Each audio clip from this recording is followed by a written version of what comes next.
Assalamualaikum warahmatullahi wabarakatuh. Perkenalkan, nama saya Agrilia Damayanti Sukarno Putri, kelas 4A PJKR, MPM 18106310 746. Di sini saya akan memenuhi tugas biomekanika olahraga. Dosen pengampu Bapak Ardawi, SPD, MPD. Oke, di sini saya akan menjelaskan tentang tuas atau pengungkit. Oke, yang pertama saya akan menjelaskan tentang pengertian.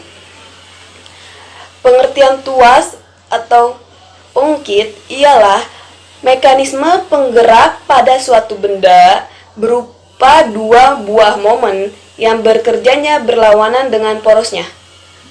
Apabila ada dua buah gaya yang bekerja pada suatu benda dan bekerja berlawanan arah terhadap porosnya, maka benda tersebut bekerja sebuah tuas.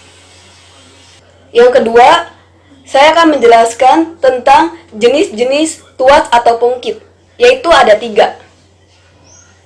Yang pertama, tuas atau pengungkit kelas 1. Yang kedua, tuas atau pengungkit kelas 2. Yang ketiga, tuas atau pengungkit kelas 3. Penjelasan nomor 3, yaitu tuas kelas 1. Ialah sumbu berputar terletak di antara gaya dan beban. Sehingga pada tuas kelas 1 ini besar gayanya untuk melawan beban dapat terjadi segala kemungkinan tergantung dari besar LG dan LB. Contoh jenis tuas atau pengungkit kelas 1. Contohnya, saat seorang atlet sepak bola akan menendang bola ke arah gawang, maka kaki yang akan menendang pasti melakukan gerakan kaki sedikit diangkat, dan lutut akan sedikit ditekuk ke belakang. Maka secara tidak sadar, dia akan melakukan gerakan tuas atau pengungkit kelas 1 yang terdiri dari gaya, sumbu, beban. Gayanya adalah bicep, sumbunya adalah sendi lutut, bebannya adalah tungkai kaki.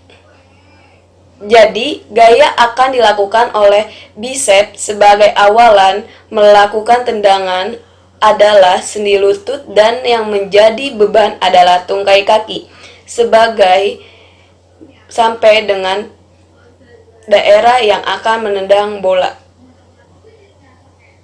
Penjelasan nomor 4. Tuas atau pengungkit kelas 2, yaitu beban terletak di antara sumbu putar dan gaya. Sehingga pada tuas atau pengungkit kelas 2 ini, besarnya gaya untuk melakukan beban selalu lebih kecil dari beban tersebut. Oleh karena itu, pada tuas kelas 2 ini selalu efektif karena LB selalu lebih kecil dari LG.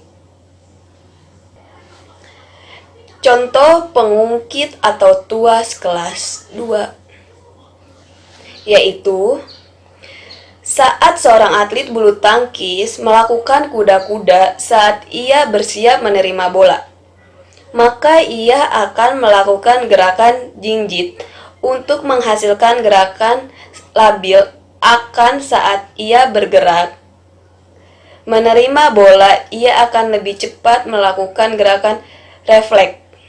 Gerak pengungkit atau tuas kelas 2 ini terdiri dari gaya, beban, sumbu. Gayanya adalah insertio, sumbunya itu ujung jari kaki, bebannya tubuh. Jadi gaya akan dilakukan oleh otot insertio yang berkontraksi dan bersumbu pada ujung kaki untuk menumpu. Yang terakhir, saya akan menjelaskan nomor 5. Tuas atau pengungkit kelas 3, yaitu gaya terletak antara sumbu putar dan beban, sehingga besarnya gaya untuk melawan beban selalu lebih besar dari bebannya. Tuas atau pengungkit kelas 3 ini selalu tidak efisien, karena LB selalu lebih besar dari LG. Walaupun tidak efisien, tetapi ruang geraknya lebih besar dan kecepatan gerakannya juga besar. Contoh tuas atau pengungkit kelas 3, yaitu saat seorang atlet renang berada di balok start dan akan bersiap meloncat ke lintasan kolam, maka ia akan membungkukkan badan. Pengungkit yang dipakai dalam tuas pengungkit kelas 3 ini adalah sumbu gaya beban. Sumbunya ialah sendi punggung, gayanya ialah vagina maskulin atau otot perut. Bebannya adalah tubuh bagian atas atau dada, kepala, leher, tangan. Jadi, saat seorang perenang akan meloncat, ia akan membungkukkan badan, maka pinggul dijadikan sumbu dan gaya berada pada otot perut, yaitu vagina maskulin. Dan beban berada tubuh bagian atas, yaitu dada, kepala, leher, tangan. Sekian yang bisa saya sampaikan dan jelaskan. Mohon maaf apabila ada kesalahan. Wassalamualaikum warahmatullahi wabarakatuh. Dah.